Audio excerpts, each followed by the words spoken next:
ሰላም የጃጊሶ ቤተሰቦች ዛሬ ከዚህ ቀደም ተሰርተው ከተለቀቁ የጃጊሶ ፊልሞች ለየት ያለ ዘውግ ያለውን Escape from Alcatraz የተሰኘ ቆንጆ የእስር ቤት ፊልም ባጭሩ አሰናድቼ ተመልሻለሁ። ቆይታችን ያማረ እንዲሆን እናንተም ላይክ፣ ሼር፣ ኮሜንት እና ሰብስክራይብ እያደረጋችሁ ተከታተሉኝ። መልካም ቆይታ። የፊልማችን ታሪክ የሚጀምረው ኤልካትራስ ወደሚባል ከፍተኛ ጥበቃ ወደሚደረግ የአገሪቱ አስፈሪ እስር ቤት በሚላክ ፍራንክ ሞሪስ በተባለ አደገኛ ወንጀለኛ ነው።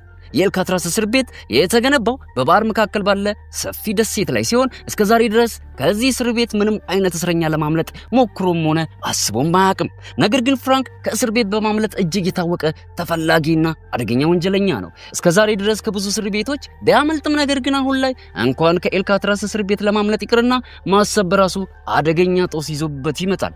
ፍራንክ ወደ እስር ቤት እንደደረሰ በደንብ ተደርጎ ይፈተሽና ከዚህ በኋላ ቀሪ ህይወቱን ወደሚያሳልፍበት የእስር ቤት ክፍል ይወሰዳል። በማግስቱ ቁርስ ላይ ፍራንክ ሊትመስ ከተባለ ነበር እስረኛ ጋር ይተዋወቃል። እሱም አይጥን ከራሱ ጋር አላምዶ ያኖር ነበር። ፍራንክ ከሊትመስ ጋር በሚጫወትበት ጊዜ ደግሞ ወልፍ የሚባል ሌላኛው እስረኛ በግልጽ ሲያሾፍበት ተመለከተ። ይሁን እንጂ ፍራንክ ችላ በማለት ከሊትመስ ጋር ንግግሩን ቀጠለ። ከተወሰነ ጊዜ በኋላም ወደ ዋርደን ክፍል ተጠርቶ ይሄዳል። ዋርደን ወደ ራሱ ቢሮ ያስጠራው በማስፈራራት ከዚህ ለማምለጥ እንዳይሞክር ለማስጠንቀቅ ነበር። ምክንያቱም እንደሱ ያሉ ብዙ አደገኛ እስረኞች ተፈርዶባቸው መጥተው ፍርዳቸውን ጨርሰው ብቻ ነው የሄዱት። አንድም እስረኛ ከዚህ ከኤልካትራስ እስር ቤት ሊያመልጥ ሞክሮም ሆነ አስቦ አያውቅም። በዋርደን የማስጠንቀቂያ ንግግር ወቅት ፍራንክ ከክፍሉ ውስጥ ጥፍር መቁረጫ ሰርቆ ነበር የወጣው። ይህም መቁረጫ በጣም ትንሽ አቅም ያለው ቢሆንም ነገር ግን እንደ ኤልካትራስ ባሉ እስር ቤቶች ውስጥ ትንንሽ ነገሮችን ቢሆኑ ምን ያህል ጠቃሚ እንደሆኑ ፍራንክ በደንብ አድርጎ ያውቅ ነበር። ስለዚህ ፍራንክ ወደ ክፍሉ እንደተመለሰ ያን የጥፍር መቁረጫ በመጽሐፍ ቅዱስ ውስጥ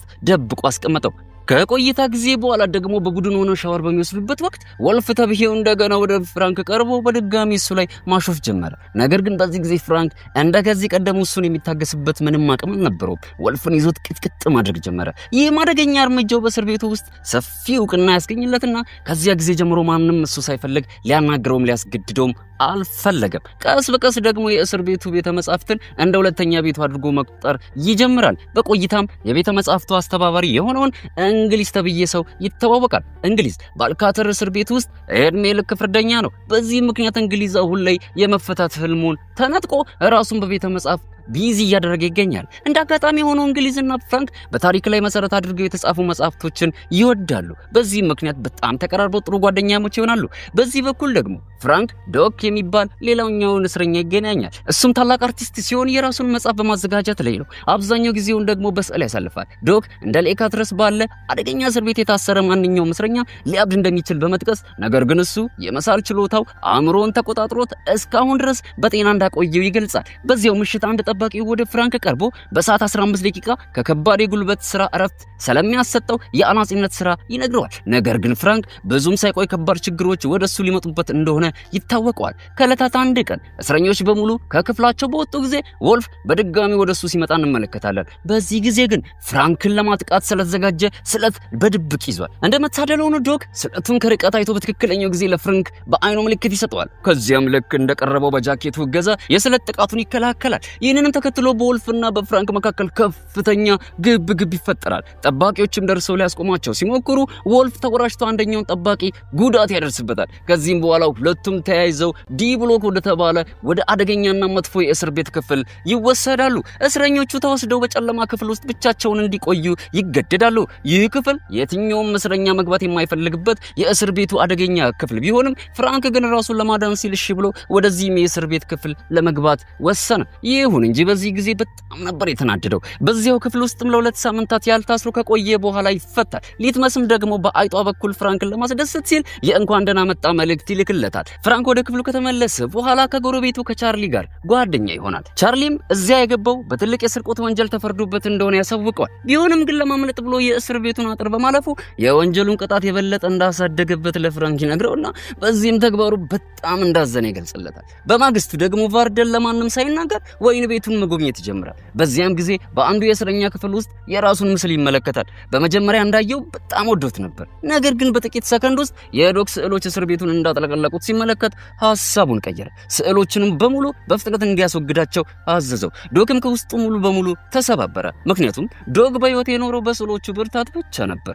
ራሱ የሰራቸውን እያንዳንዱን ስዕል በጣም ይወዳቸዋል። ፍራንክ ምንም ችግር እንደሌለው በመግለጽ እንደ ወንድም ስዕል ብቻ ነው የተነጠቀው። ስለዚህ አሁን አንተ እዚህ መኖርህን መለማመድ አለበት ብሎ ይመክረዋል። ነገር ግን ዶክ ከገጠመው ከድንገተኛ እርምጃ ድንጋጤ መረጋጋት አልቻለም። ከዕለታትም አንድ ቀን በአናጺነት የሥራ ፈረቃው ላይ ሳለ ዶክ እያወቀ 3 የእጁን ጣቶች ቆርጦ ጣላቸው። ይህንንም ያደረገው በዋርደን ላይ ማመጹን ለማሳየት አስቦ ነበር። ልክ ይህም እንደተከሰተ ጠባቂዎች ወዲያው ለዶክተሮች እንዲደወል መልእክት ያስተላልፋሉ። በዚህ በኩል ደግሞ ፍራንክ በጸጥታ ቆሞ ወደ ዶክ ብቻ ይመለከት ነበር። በዚያው ምሽት ፍራንክ በክፍሉ ውስጥ ተቀምጦ ሳለ አንዲት በረሮ ከጉድጓዱ ውስጥ ስትወጣ ተመለከተ።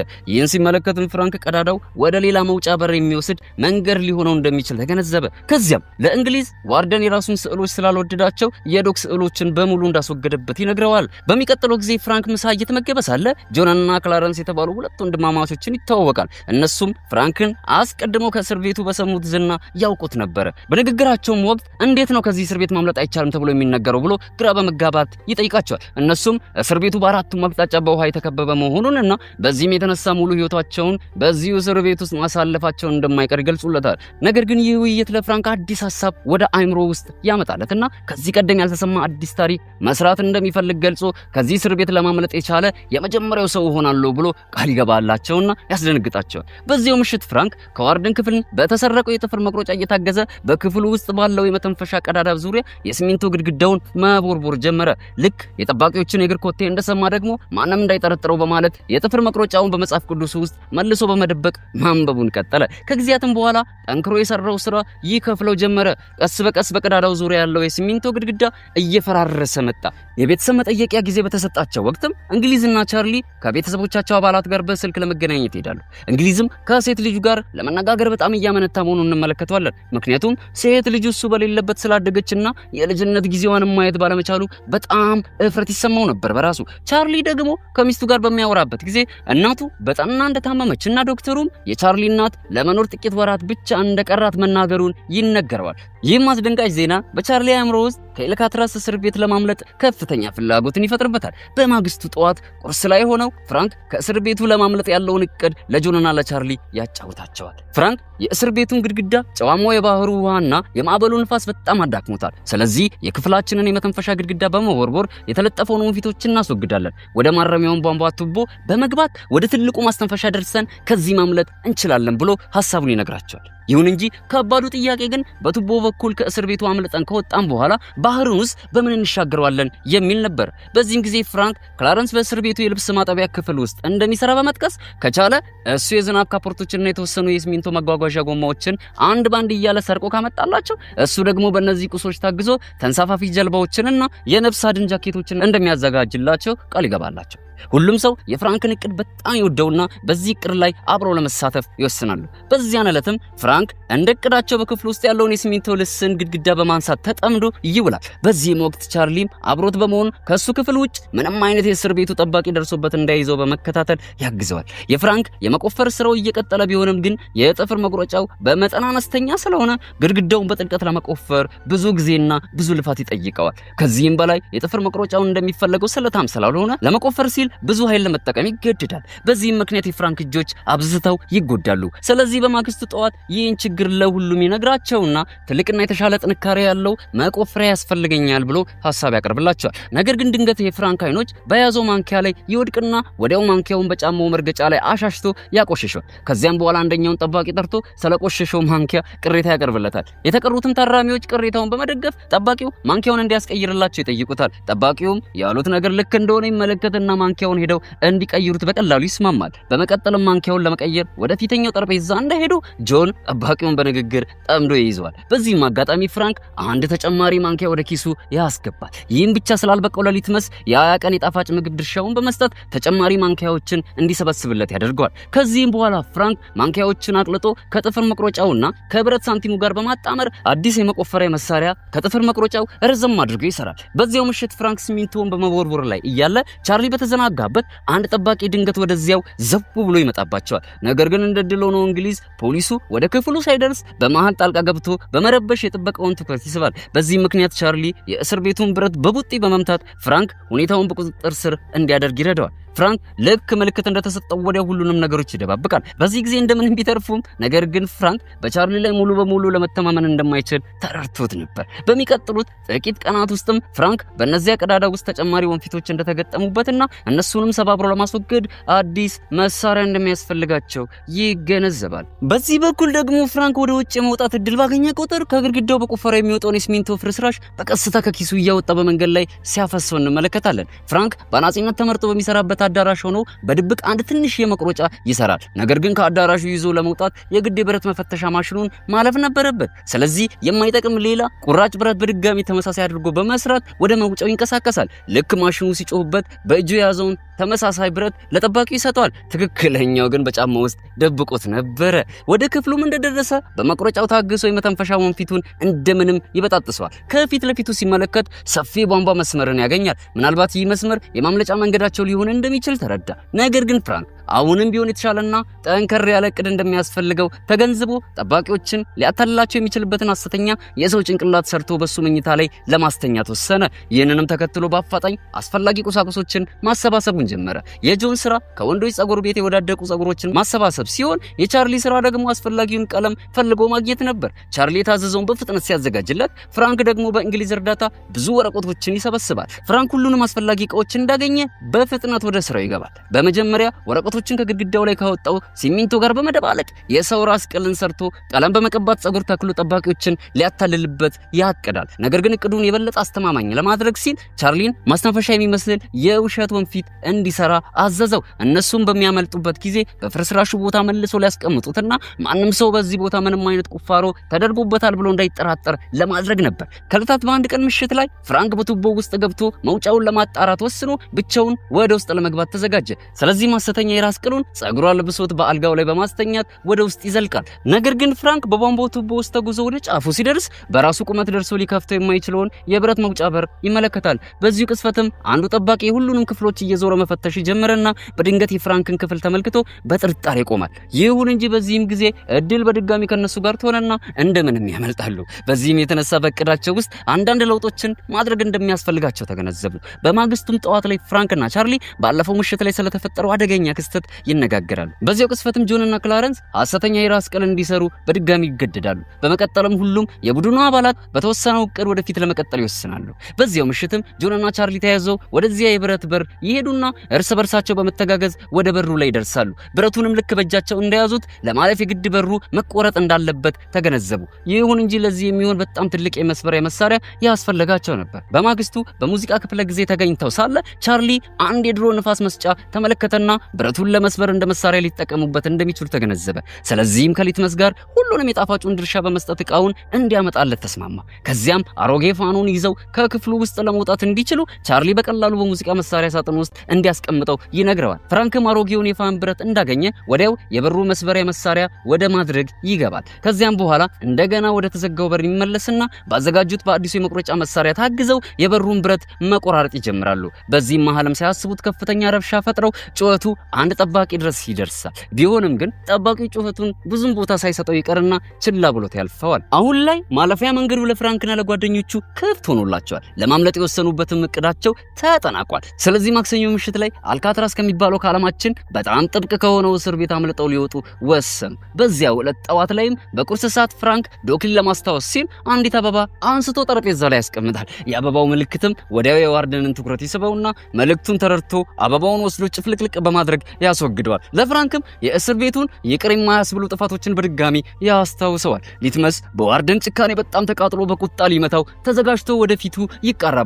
ድንገት ግን የልብ ድካሙ ይነሳበትና ወደ መሬት ወድቆ ህይወቱ ያልፋል። ዋርደን ስለሱ ሞት ምንም ግድ ሳይሰጠው በፍጥነት የፍራንክን ክፍል ይፈተሽ ብሎ ትዕዛዝ ይሰጣል።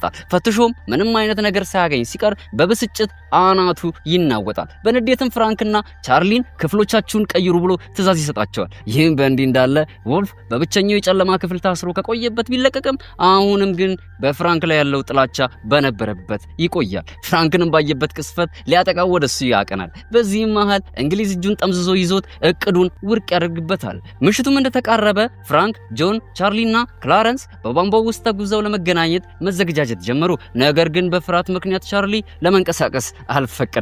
የቀሩት ሶስቱ ግን እንደ እቅዳቸው ወደፊት እየገሰገሱ ሲሆን በዚህ በኩል ግን የቻርሊ የነጻነት ህልሙ ከአይኑ እየተሰወረ ይመጣል። ፍራንክና ጓደኞቹ ያንን በር አቋርጠው የጥበቃ መብራቶችንም ተደብቀው በማለፍ እነሱ ወደሚፈልጉበት ጣሪያ ይደርሳሉ። እዚህም ጋር ቻርሊ ሲያመነታ ቆይቶ በስተመጨረሻ ከእስር ቤቱ ለማምለጥ ወሰነ። ከዚያም በፍጥነት በቧንቧው በኩል አድርጎ ወደዚያ የብረት በር ያቀናል። ይሁን እንጂ አሁን ላይ ግን እሱ ብቻውን ስለሆነ ያንን የብረት በር ዘሎ መድረስና መክፈት አልቻለም። ይህም ማለት በፍርሃቱ የተነሳ የነጻነቱን እድል ከእጁ እንዲነጠቅ አድርጓል ማለት ነው። በዚህ በኩልም የጥበቃ መብራቶቹን በመደበቅ ፍራንክ፣ ጆንና ክላረንስ ወደ እስር ቤቱ መውጫ በር ይደርሳሉ።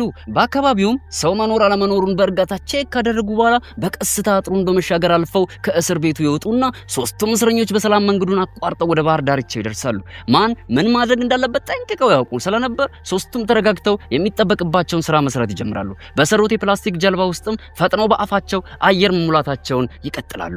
የጀልባውን አየር በአፍ መሙላት በጣም ከባድ ነገር ቢሆንም ግን ህይወታቸውን ለማዳን ከፈለጉ ሶስቱም ይህን የማድረግ ግዴታ ስለነበረባቸው በግዳቸው አደረጉት። ልክ ጀልባው በአየር እንደተሞላላቸው ከኤልካተርስ እስር ቤት ድንበር ለዘላለም ርቀው ለመሄድ ወደ ባህሩ ውስጥ ዘለው ገቡ። በማግስቱ ጠዋትም ጠባቂዎቹ ለፍተሻ ሲመጡ መጀመሪያ ላይ ሁሉም ነገር እንደተለመደው ሰላም ነበር ይመስላቸው። ነገር ግን አንደኛው ጠባቂ ፍራንክ እስከ ቀኑ አጋማሽ ድረስ መተኛቱ እንዲጠራጠር ያደርገውና ተጠግቶ ወደ ውስጥ ገብቶ አንሶላውን ካሸንጉሊቱ ላይ ገፎ ያነሰዋል። በዚህም ጊዜ ሐሰተኛው ጭንቅላት ወደ መሬት ወድቆ በእግሩ ስር ይገኛል። ጥበቃው ከዚህ ቀደም ጭራሽ ተከስቶ የማያውቅ አስደንጋጭ ነገር ነበር የገጠመው። የተወሰኑ እስረኞች እንዳመለጡ በማሳወቅ የማስጠንቀቂያ ደውል በመላው እስር ቤቱ እንዲሰራጭ ያደርጋል። ጠባቂዎቹ ወዲያው የተቀሩትን የእስረኞች ክፍል ፈትሸው ተጨማሪ 2 እስረኞችን ማምለጣቸውን ያውቃሉ። ብዙም ሳይቆይ ያመለጡትን 3ቱን እስረኞች በከባዱ ማፈላለግ ይጀምራሉ። እነሱንም ለማግኘት ፈጣን ጀልባዎችንና ሄሊኮፕተሮችን ይጠቀማሉ። ይሁን እንጂ የፍራንክን፣ የጆንን፣ የክላረንስን ዱካ ሊያገኙት ግን አልቻሉም። አንዳንድ ፖሊሶችን በፍለጋው ተዳክመው ምናልባት 3ቱም እስረኞች በባህሩ ውስጥ ሰጥሞ ሳይሞቱ አይቆርም በማለት ሐሳባቸውን ይገልጻሉ። ነገር ግን የጠባቂዎች ኃላፊ ዋርደን እስረኞቹ ውስጥ ለውስጥ ተጉዘው እጅግ አስተማማኝ ከሆነው ከኤልካትረስ እስር ቤት ማምለጣቸውን እርግጠኛ ነበር። ይሁን እንጂ የእስር ቤቱ ዋና ኃላፊ ዋርደን የድርጅቱን ክብር የማዳን ኃላፊነት ስለነበረበት ምንም አይነት ነገር ትንፍሽ አላለም። ከዚህም ጊዜ በኋላ ፍራንክ አደገኛ የሆነውን አልካትረስ እስር ቤት ጥሶ የወጣ ጀግና በመባል በመላው ዓለም ታዋቂ ሰው ይሆናል። ይህንንም ተከትሎ ለ1 ዓመት ያህል በባህሩ ዙሪያ ሚስጥራዊ ፍለጋ ይካሄዳል። ቢሆንም ግን በባህሩ ውስጥ አስክሬናቸውን ማግኘት አልቻሉም። ይህም የሚያሳየው እነ ፍራንክ ከእስር ቤቱ ለማምለጥ መቻላቸውን ነው። ፊልምና ገለጻው ከተመቻችሁ ላይክ፣ ሼር፣ ኮሜንት፣ ሰብስክራይብ ማድረጋችሁ እንዳትረሱ። ለቻናላችን አዲስ የሆናችሁ ደግሞ የደውል ምልክቱን አብረታችሁ በሌላ ፊልም በድጋሚ እንገናኝ። እስከዚያው ድረስ ግን ሳምንቱ የእናንተው ይሁን እያልኩ እሰናበታችኋለሁ። ጃጊ ሶፊ ነው።